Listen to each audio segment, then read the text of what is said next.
एक बार एक व्यक्ति अपनी शराब पीने की आदत से बहुत परेशान हो गया था। अपनी इस आदत के कारण उसका जीवन दुखों से भर गया था।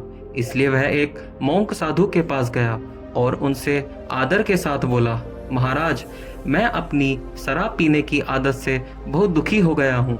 इसी वजह से मेरा घर बर्बाद हो रहा है और मेरे बच्चे भूखे मर रहे हैं। मैं काम नहीं कर पाता और थोड़ा बहुत काम करता भी हूँ तो उन पैसों की शराब पी लेता हूँ, क्योंकि मैं शराब के बिना नहीं रह पाता। मेरे घर की शांति नष्ट हो गई है। कृपया मुझे कोई सरल उपाय बताएं जिससे मैं अपने जीवन को फिर से पहले जैसा बना सकूं। साधु बोले, जब तुम अपनी इस आदत से इतने दुखी हो और तुम्हें इससे इतना नुकसान हो रहा है तो तुम इसे छोड़ क्यों नहीं देते।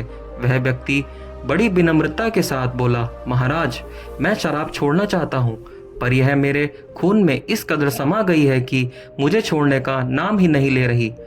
व्यक्ति की यह बात सुनकर साधु मुस्कुराते हुए बोले, ठीक है, तुम कल फिर मेरे पास आना, मैं तुम्हें बता दूंगा कि शराब कैसे छोड़नी है। दूसरे दिन निश्चित समय पर वह व्यक्ति साधु के पास गया। जैसे ही साधु ने उस व्यक्ति को आते हुए देखा, वह झट से खड़े हो गए और उन्होंने एक खंबे को कसकर पकड़ लिया।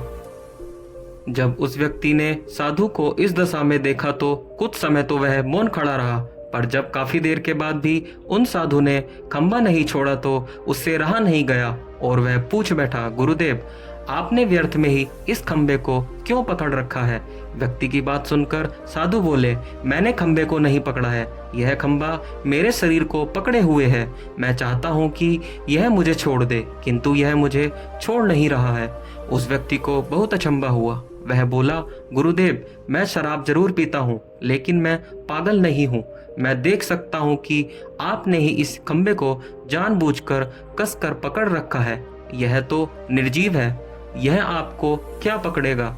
यदि आप दृढ़ संकल्प लें तो इसी वक्त इसको छोड़ सकते हैं। व्यक्ति की इस बात पर वह साधु जोर से हंसे और बोले, नादान मनुष्य, यही बात तो मैं तुम्हें समझाना चाहता हूँ कि मुझे खंबे ने नहीं बल्कि मैंने इस खंबे को पकड़ रखा है। उसी तरह इस शराब ने तुम्हें नहीं, बल्कि सच तो यह है कि तुमने शराब को पकड़ रखा है। तुम कह रहे थे कि यह शराब मुझे छोड़ ही नहीं रही है, जबकि सत्य तो यह है कि तुम अपने मन में यह दृढ़ निश्चय कर लो कि मुझे शराब को अभी छोड़ना है, तो तुम अभी इसी वक्त अपनी इस आदत से छुटकारा पा सकते हो और हमेशा के लिए अपनी इस आदत को त्याग सकते हो। शरीर की हर क्रिया मन के द्वारा नियंत्रित होती है और मन में जैसा इच्छा शक्ति प्रबल होती है वैसी ही कार्य सफल होता है। अब वह व्यक्ति समझ चुका था कि वह अपनी शराब पीने की आदत को क्यों नहीं छोड़ पा रहा है।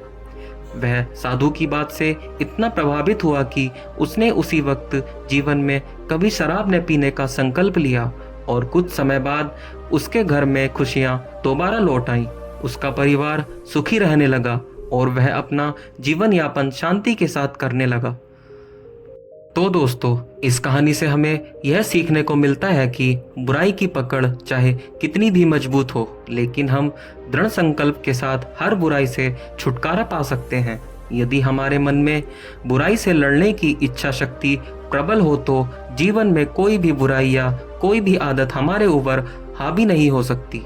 दोस्तों, यह बात सच है कि बुराई की पकड़ हमेशा मजबूत होती है और हमारा मन बहुत जल्दी बुराई की तरफ आकर्षित होता है, लेकिन इसका मतलब यह नहीं है कि अच्छाई हार जाती है। अगर कोई रास्ते से भटक जाए तो इसका मतलब यह नहीं है कि वह कभी मंजिल तक नहीं पहुंच सकता। आपने एक कहावत तो सुनी होगी, जब जागो तब सवेरा। तो दोस्तों, यह थी हमारी आज की कहानी। आज की कहानी आपको कैसी लगी हमें कमेंट सेक्शन में जरूर बताएं। अगर आप हमारे चैनल पर नए हैं तो हमारे चैनल को सब्सक्राइब करना ना भूलें, ताकि हमारी आने वाली वीडियो आप तक टाइम से पहुंच सके।